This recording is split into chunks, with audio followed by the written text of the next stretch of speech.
সম্মানিত সভাপতি আল্লামা লোকমান সাদি সাহেব এই জুলুমের শিকার হয়ে এই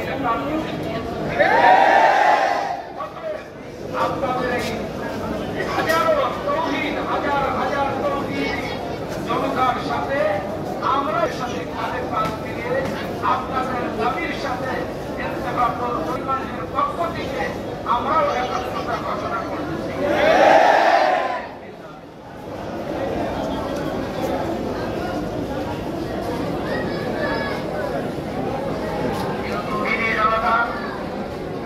এখন আপনাদের সামনে গুরুত্বপূর্ণ বক্তব্য নিয়ে আসছেন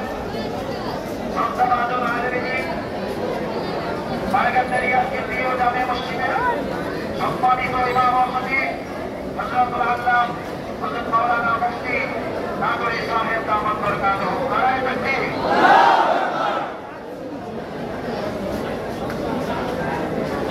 আলহামদুলিল্লাহ ওয়াসসালাতু ওয়াসসালামু আলা সাইয়্যিদিল আম্বিয়া ওয়াল মুরসালিন।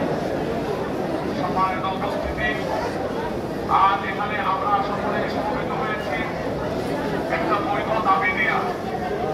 বিশেষ করে আমি ব্যক্তিগতভাবে এই মাদ্রাসার ছাত্র ছিলাম, এই মাদ্রাসা থেকে আমি মাদ্রাসা পড়ানো হয়েছি।